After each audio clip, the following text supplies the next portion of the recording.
In this video, we're going to be talking about how much money I spent on my solo trip to France, Italy, and Monaco. I'll be going through how much I spent in each category and overall, as well as other tidbits that may be helpful in planning or budgeting for your own European vacation. Going in order from most to least spend, the first category is going to be boat and ferry. So in Italy, I went to the Amalfi Coast and it's easier to travel by boat. So I got a hotel in Sorrento and then I did a one-day trip which involved taking the ferry from Sorrento to Positano, then to Amalfi and back to Sorrento. That ticket cost me $41. Next up is the metro and subway. So every major city in most countries and including Europe have a subway or metro system, and personally I like to use that to get around as well as walking. So in general it costs around $2.50 to take the metro one way. For the 2 weeks that I was away, I ended up spending $43 on metro tickets. Next category that I spent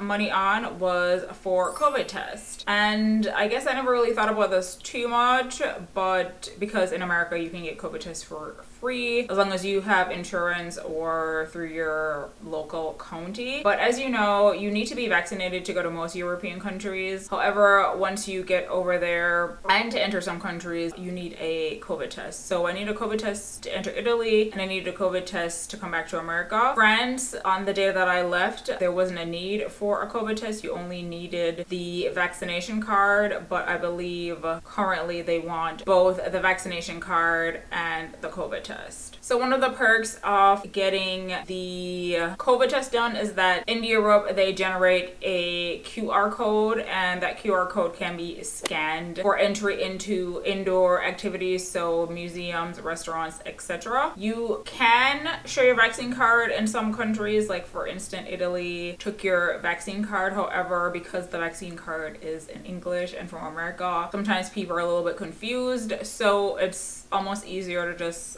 get the COVID test and get your QR code so you can just get in and out quickly. So COVID test cost $35 in France, and you can usually get them at pharmacies, or sometimes they have booths set up outside of both pharmacies and major metro stations or train stations. So that's where I got most of my COVID test. And then in Italy they cost $25. So all in all I got 3 COVID tests that total $97. Next up is airfare, and normally this would be higher on the list, but I ended up using points that I earned through using my credit card. So I think I mentioned this before, I have the Chase Sapphire Reserve, that's the travel card, and then I have the Chase Unlimited card, which is just a regular everyday card. And combining the points on both of those cards, I was able to spend approximately 60,000 miles to get 2 tickets, one from my hometown to France and then one from Italy back home. When I was looking to actually pay for the tickets initially, 3 months before my vacation, it ended up coming to around $897 for those 2 tickets. However, I didn't get them because they involved loss of connections, and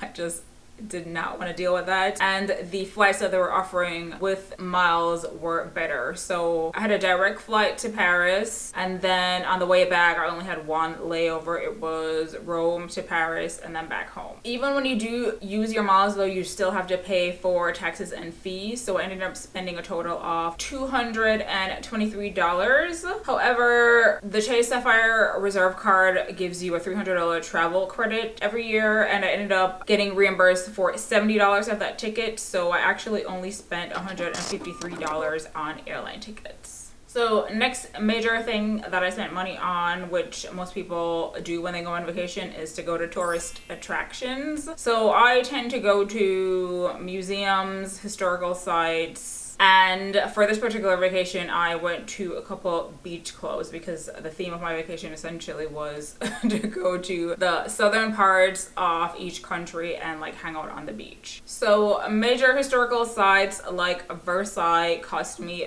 $32, and that includes seeing everything there. So that includes the palace, the gardens, and then Marie Antoinette's estate. And then things like museums, they cost as low as less than $10 up to $18. So I find that that's reasonable if you enjoy museums. And then in terms of beach clubs, so you have to pay for like the umbrella and the chair, like your spot there, and that costs on average $35. And then you have to pay, of course, for whatever you purchase to eat at the restaurant. So in total for tourist attractions, I spent $162. Next up, rideshare and taxis. So I took Uber and Lyft to get back and forth from the airport, and that cost me $100 for both trips. And then I did something that I wouldn't normally do, but I spent $100 on a taxi in Amalfi to go to Ravello. And I'll show you some pics of this as well. They have like a really awesome estate there where you get like a 360 view of the Amalfi coast. You can also take the bus. Bus tickets are relatively cheap in Europe. They cost as much as the metro, so about $2.50 to $3. But due to like the timing, like I wasn't able to take it, so I ended up spending $100, and it was worth it, but it was definitely expensive. So in total, I spent $216 on rideshare and taxis. Next category is another major one for traveling, and that involves food.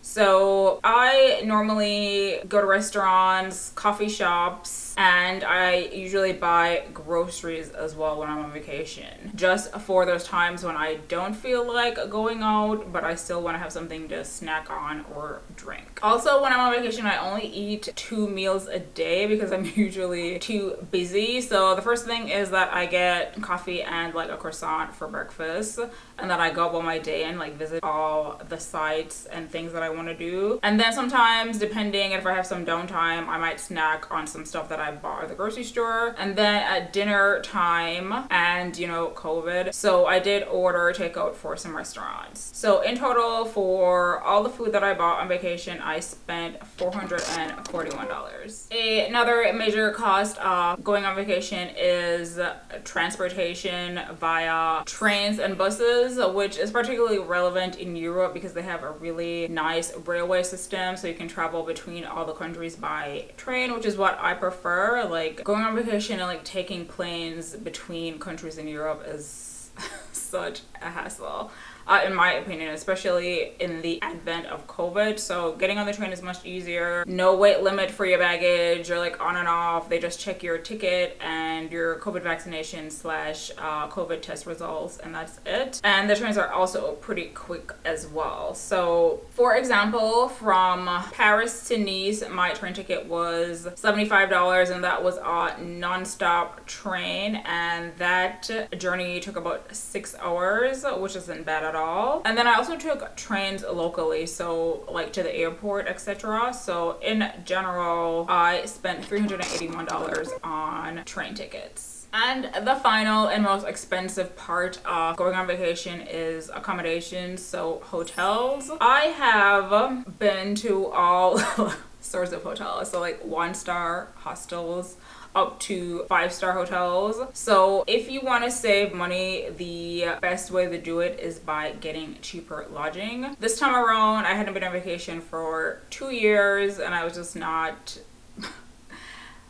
in the mood to do budget lodging, and I had been saving money, you know, all those months. So I decided to splurge in the hotel categories. I stayed at mostly 4-star hotels, and then in Sorrento I stayed at a 5-star hotel. So going through the prices of the various hotels so you can kind of get an idea of how much hotels cost in each city. So in Paris, I spent $437 for 3 nights, And then in Nice, also in France, $379 for 3 nights. Milan, I spent a total of 2 nights there. I got a little bit of a higher price 4-star hotel, so that ended up costing me $562 for 2 nights. And that was because of the location primarily. It was located right next to the Duomo Cathedral, which is super popular. I'm sure you've seen pictures of it at some point in time. And then in Sorrento, I got the 5-star hotel that I was talking about, and that was